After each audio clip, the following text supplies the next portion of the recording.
सुल्तान महमूद गजनवी और हजरत खिज़र अलैहिस्सलाम। सुल्तान महमूद गजनवी का दरबार लगा हुआ था। दरबार में हजारों लोग मौजूद थे, जिनमें अल्लाह वाले और इब्दाल भी शामिल थे। सुल्तान महमूद ने सबको मुखातिब करते हुए कहा, क्या कोई शख्स मुझे हजरत खिज़र अलैहिस्सलाम की जियारत करा सकता है? सब खामोश रहे। इतने में एक गरीब देहाती खड़ा हुआ और अर्ज किया, बादशाह सलामत, मैं आपको हजरत खिज़र अलैहिस्सलाम की जियारत करा सकता हूँ, लेकिन मेरी एक शर्त है। सुल्तान ने पूछा, क्या शर्त है? देहाती ने कहा, मुझे 6 महीने दरिया के किनारे चिल्ला काटना होगा, लेकिन मैं गरीब आदमी हूँ। इस दौरान मेरे घर का खर्च आपको उठाना होगा। सुल्तान ने शर्त मंजूर कर ली। उस शख्स को चिल्ला के लिए भेज दिया गया और घर का खर्च बादशाह के जिम्मे कर दिया गया। 6 महीने गुजर गए। सुल्तान ने इस देहाती को दरबार में बुलाया और पूछा, क्या तुमने हजरत खिज़र अलैहिस्सलाम की जियारत कर ली? देहाती ने जवाब दिया, बादशाह सलामत, कुछ वज़ाइफ उल्टे हो गए हैं, 6 महीने और लगेंगे। सुल्तान ने इजाजत दे दी। मजीद 6 महीने के बाद जब वो शख्स दोबारा दरबार में पेश किया गया, सुल्तान ने पूछा,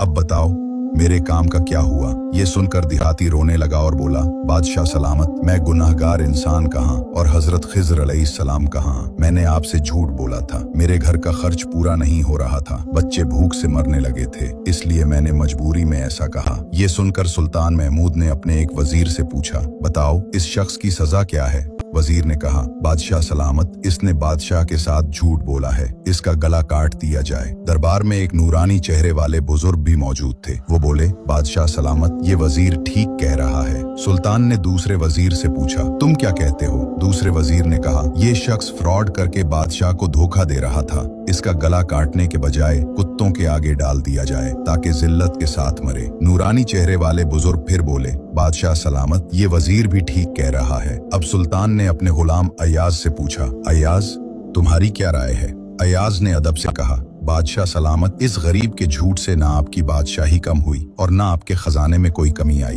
अलबत्ता 1 साल तक इस गरीब के बच्चे आपकी दौलत से मिलते रहे।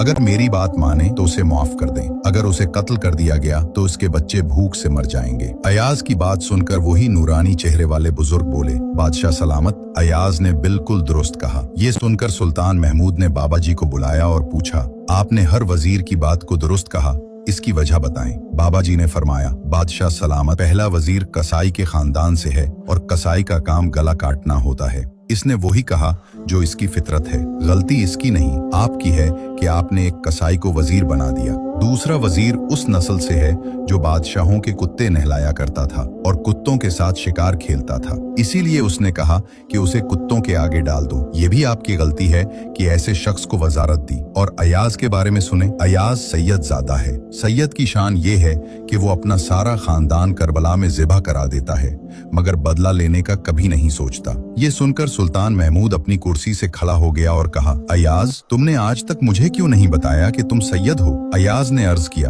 बादशाह सलामत, आज से पहले किसी को इल्म नहीं था कि मैं सैयद हूँ, लेकिन आज बाबा जी ने मेरा राज खोल दिया। अब मैं भी एक राज खोलता हूँ। ये बाबा जी कोई आम बुजुर्ग नहीं, यही हजरत खिज़र अलैहिस्सलाम है।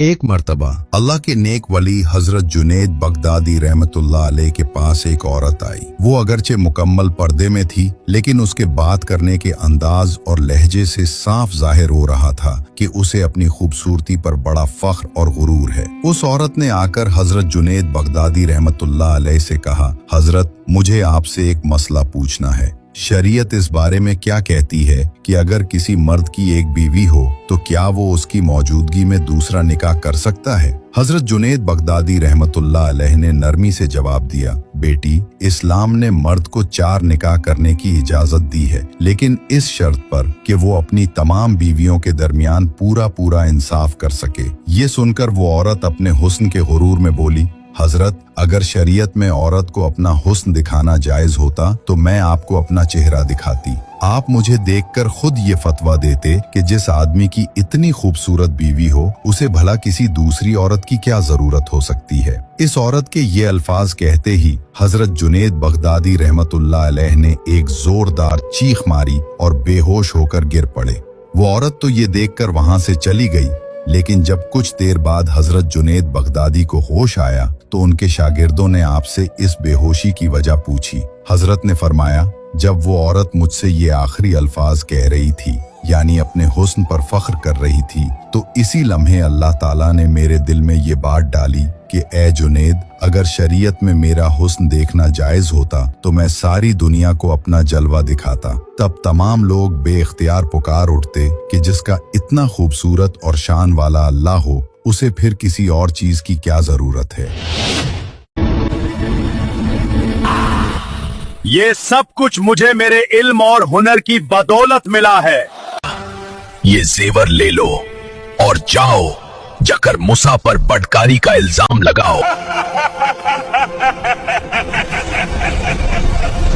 कारून हजरत मूसा अलैहिस्सलाम का चचाजाद भाई था। वो बनी इसराइल में इल्म और जहानत में मशहूर था और तौरेत की तालीमात से भी वाकिफ था। इब्तिदा में वो एक नेक शख्स था और हजरत मूसा अलैहिस्सलाम के करीबी रुफका में शुमार होता था, लेकिन धीरे धीरे दुनियावी दौलत की हवस ने उसे घेर लिया। कुरान करीम और दीगर मजहबी कुतुब के मुताबिक कारून को अल्लाह ताला ने बेपनाह दौलत से नवाजा था। इसके खजानों की कुंजियां इतनी भारी थीं कि उन्हें उठाने के लिए कई ताकतवर अफराद की जरूरत पड़ती थी। ये दौलत सोने, चांदी, हीरों और जवाहरात पर मुश्तमिल थी। इसकी दौलत के बारे में कई रिवायात हैं, जिनमें से एक ये है कि उसने कीमियागरी के जरिए भी दौलत जमा की, और कुछ रिवायात के मुताबिक उसे फिरौन की तरफ से भी कुछ ओहदे और दौलत मिली थी। कारून की दौलत में इजाफा होता गया और उसके साथ साथ उसके दिल में तकब्बुर और गुरूर भी बढ़ता गया। वो अपनी दौलत को अपनी जाती काबिलियत और मेहनत का नतीजा समझता था और अल्लाह ताला के एहसानात को फरामोश कर बैठा था। उसने बनी इसराइल के सामने अपनी दौलत का खूब इजहार किया और उन्हें अपनी शान और शौकत से मरूब करने की कोशिश की। जब उसकी कौम के लोगों ने उसे नसीहत की कि वो अल्लाह का शुक्र अदा करे, तकब्बुर न करे और अपनी दौलत में से गरीबों और मिस्कीनों का हिस्सा निकाले, तो उसने उनकी बातों को हकारत से ठुकरा दिया। उसने कहा, ये सब कुछ तो मुझे मेरे इल्म और हुनर की बदौलत मिला है। जब हजरत मूसा अलैहिस्सलाम ने उसे ज़कात अदा करने का हुक्म दिया तो उसने इनकार कर दिया। उसे ये बात बहुत नागवार गुजरी कि उसे अपनी दौलत का एक हिस्सा किसी और को देना पड़े। उसने हजरत मूसा अलैहिस्सलाम से अदावत शुरू कर दी और उन्हें नीचा दिखाने की साजिशें करने लगा। उसने एक बदकार औरत को बहुत ज्यादा दौलत देकर तैयार किया कि वो हजरत मूसा अलैहिस्सलाम पर बदकारी का इल्जाम लगाए, ताकि उनकी इज्जत को पामाल किया जा सके और लोग उन्हें छोड़ दें। लेकिन जब हजरत मूसा अलैहिस्सलाम ने उस औरत को अल्लाह का वास्ता देकर सच बोलने का कहा, तो उस औरत ने मजमा आम में इकरार किया कि कारून ने उसे ये साजिश करने के लिए भारी रकम दी थी। इस वाक़े के बाद हजरत मूसा अलैहिस्सलाम और उनके पैरोकारों की इज्जत मजीद बढ़ गई और कारून की रुसवाई हुई। कारून की सरकशी और तकब्बुर जब अपनी इंतहा को पहुंच गया तो अल्लाह ताला ने उसे इबरतनाक सजा देने का फैसला किया। हजरत मूसा अलैहिस्सलाम ने अल्लाह ताला से दुआ की कि वो कारून को उसके किए की सजा दे। अल्लाह ताला के हुक्म से जमीन को हुक्म दिया गया कि वो कारून और उसके तमाम खजानों को निगल ले। यूं कारून और उसके सारे खजाने जमीन में धंस गए और उसका तकब्बुर और दौलत हमेशा के लिए फना हो गई। ये वाकया बनी इसराइल के लिए और आने वाली नस्लों के लिए एक बहुत बड़ी इबरत बन गया।